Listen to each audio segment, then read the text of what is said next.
मेहनत से ज्यादा दिया। पैदा हुआ एक बड़े घर में, मुंह में चांदी की चम्मच लेकर, और शादी भी की एक उससे भी बड़े घर में, सोने की चम्मच मुंह में लेकर। उसे मेहनत करने का शौक नहीं था, एक शौक था, वो भी घटिया शायरी करने का। उसकी हर बात शायराना ही होती थी। जैसे कि एक दिन, दूर से देखा तो चांद पे दाग था, दूर से देखा तो चांद पे दाग था, पास से देखा साबुन का छाग था। ठोको ताली। अरे ऐसी शायरी करोगे तो ताली तो पता नहीं कोई तुमको ही ठोक देगा। शायरी वो बिल्ली है जो किसी का भी रास्ता रोक दे, और क्या मैं किल हूं जो कोई मुझे ठोक दे। मुझे तो आपसे बात ही नहीं करनी। मैं निकला था गाड़ी लेके, लेकिन दौड़ के जा रहा हूँ। मेरी शायरी कोई नहीं सुनता, मैं घर छोड़ के जा रहा हूँ। धीरे बोलिए जी, मम्मी पापा को पता चल जाएगा तो तुमको सच में तुम्हारे मायके भेज देंगे। सस्ते साबुन से मेरी कॉलर चमकी नहीं, सच में चला जाऊंगा, मेरी बात कोई धमकी नहीं। अगर शायरी ही सुनानी है तो सुनाओ, लेकिन कोई काम धंधा भी तो करो। मेरे पिताजी के पास बहुत पैसा है तो घर जमाई बन के खा रहे हो, और कल जा रहे हो ना अपने मायके, तो आज ही चले जाओ मेरी बला से।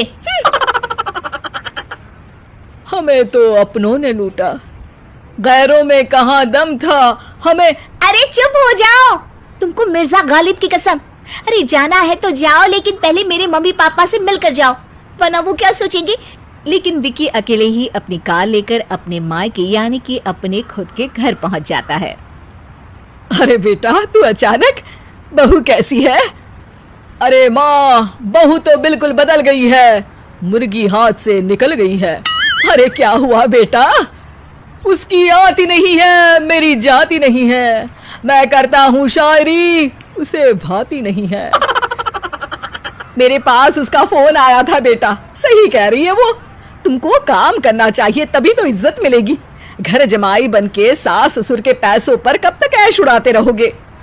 मेरी जिंदगी में हर तरफ से उंगली हो रही है, फोन पर मेरी चुगली हो रही है।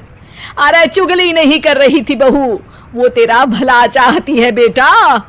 सूखे हुए कपड़े को भी गीला कह रहे हैं लोग, चुगली करने को मेरा भला कह रहे हैं लोग। ठोको ताली।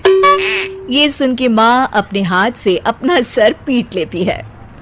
अरे माँ, ताली की जगह माथा क्यों ठोक रही हो?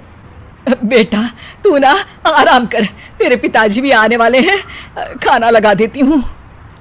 विकी अपने घर भी दिन भर टीवी देखता है, तरह तरह का खाना खाता है, दोपहर तक सोता है, चाय पीता है, वीडियो गेम खेलता है, बस काम करने नहीं जाता। घर में नौकर चाकर है तो बिस्तर से हिलने तक की जरूरत नहीं पड़ती।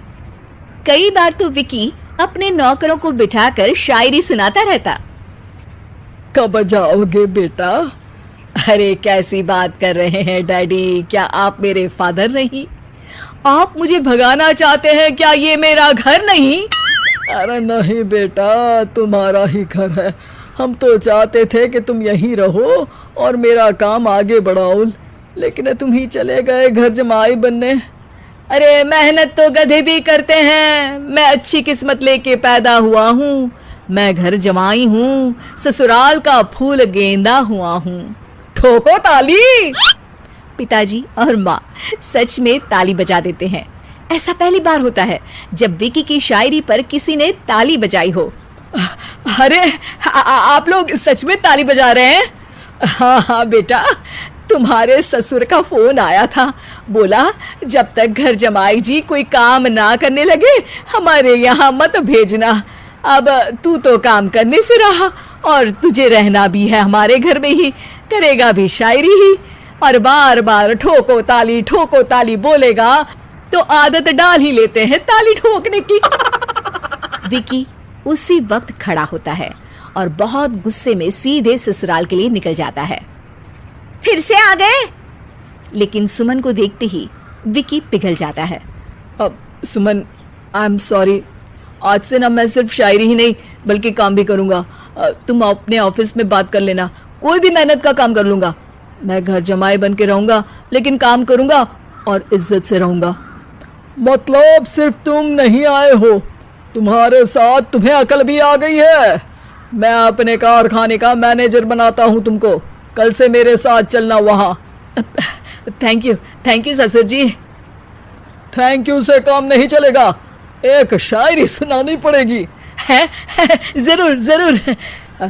ससुर के पास पैसा होते भी मेहनत जिसको भाई है, वही सच्चा दामाद है, वही अच्छा घर जमाई है। ठोको ताली। सब विकी की शायरी पर ताली ठोक देते हैं। शिक्षा, जब किस्मत आपको बहुत सारा दे दे तो उसकी कद्र करनी चाहिए और मेहनत करना